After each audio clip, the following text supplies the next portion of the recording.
High বন্ধুরা, সবাই কেমন আছো? আশা করছি সবাই খুব ভালো আছো আর আমিও খুব ভালো আছি। তো আজকে আমি নিয়ে চলে এসেছি একটা রেসিপি ভিডিও।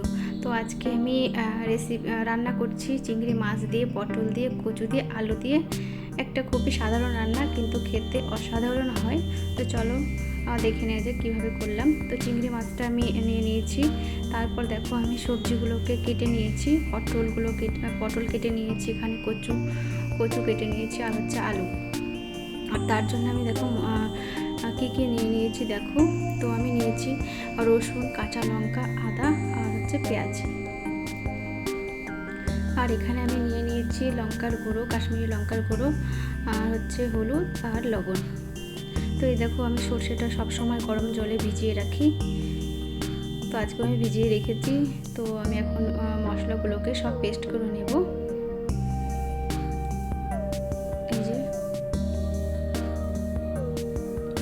সর্ষেটা আমি নিয়ে নিলাম। আর এই দেখো এখানে আমি অ্যাড করছি জিরে, গোটা জিরে। তো দেখো চিংড়ি মাছগুলোকে আমি পরিষ্কার করে নিয়েছি। তারপর আমি হলুদ লবণ মাখিয়ে নিচ্ছি।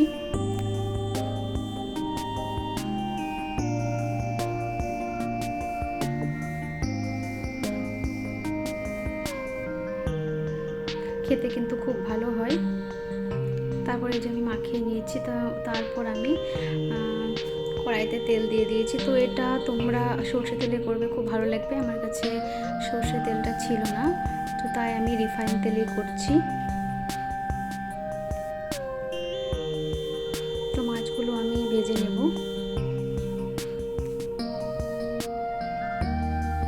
মাছ ভাজার সময় আমার খুব ভয় লাগে, কারণ আমার গায়ে খুব তেল পড়ে। আমি মাছটাকে ছেড়ে দিয়ে আমি একটু দূরে পালিয়ে যাই সব সময়।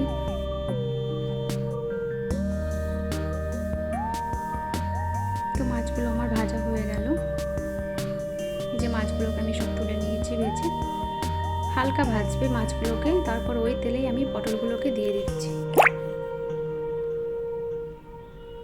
এই তেলেই আমি পটলগুলোকে ভেজে নেব, ভেজে উঠিয়ে নেব।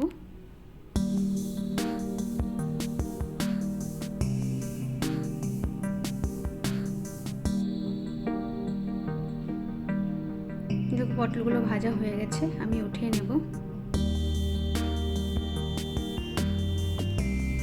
ভিডিওটা ভালো লাগলে সবাই লাইক, কমেন্ট, শেয়ার করে দিও। তারপর আমি কচুগুলোকে তেলের মধ্যে ভেজে নেব। কচু আর আলুর পরিমাণটা আমি খুব কম দিয়েছি, একদম ছোট সাইজের একটা আলু দিয়েছি।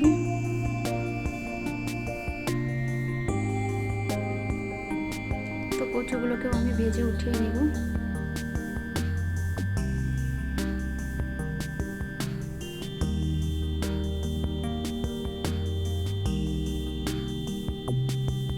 তো এই দেখো কচুগুলো ভাজা হয়ে গেছে, তো আমি উঠিয়ে নিয়েছি।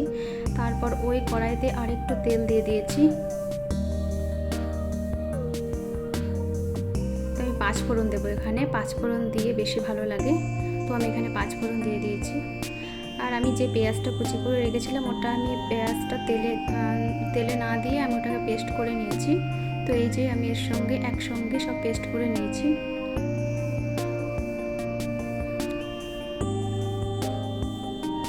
গ্রেভিটা একটু ভালো হওয়ার জন্য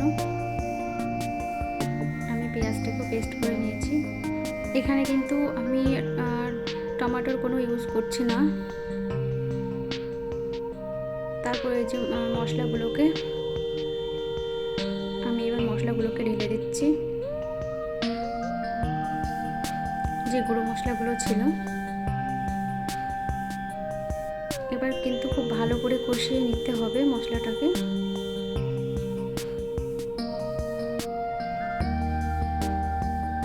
এই দেখো কষানো আমার হয়ে গেছে। এই দেখো কি সুন্দর তেল ছেড়ে এসেছে। তারপর যে আমি ভেজে রেখেছিলাম কচু, আলু, পটল সব আমি দিয়ে দেবো মশলার মধ্যে দিয়ে আবারও আমি একটু কষিয়ে নেব খুব ভালো করে।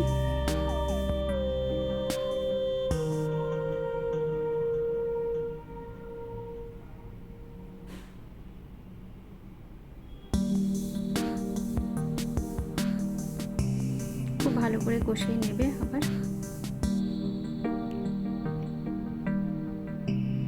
তারপর দেখো আমার কষানো হয়ে গেল। তারপর আমি জল অ্যাড করে দিচ্ছি। জলটা তোমরা পরিমাণ বুঝে দেবে, খুব বেশি ঝোল করব না আমি। তারপর আমি ঢেকে দিয়েছিলাম জল দিয়ে।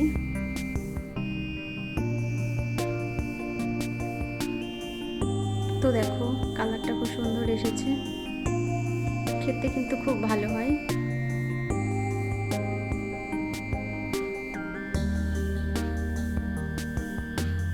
তো দেখো তারপর আমি অ্যাড করে দিচ্ছি চিংড়ি মাছগুলোকে।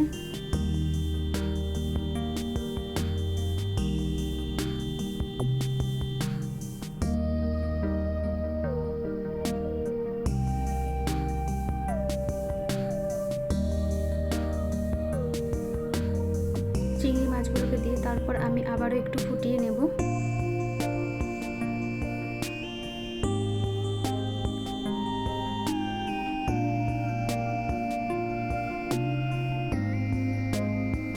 আমি কিন্তু খুব বেশি ঝোল রাখছি না।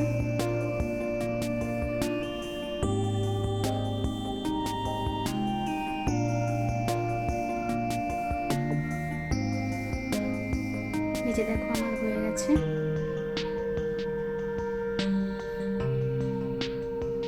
তারপর দেখো একটা প্লেটের উপরে আমি সার্ভ করে দিচ্ছি।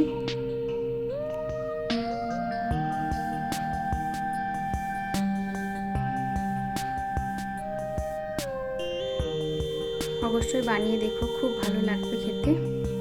ভিডিওটা আমি আর বাড়াচ্ছি না। ততক্ষণে সবাই ভালো থেকো, সুস্থ থেকো। আবারও দেখা হবে কোনো রেসিপির সঙ্গে, নয়তো কোনো ব্লগ ভিডিওর সঙ্গে। টাটা বন্ধুরা।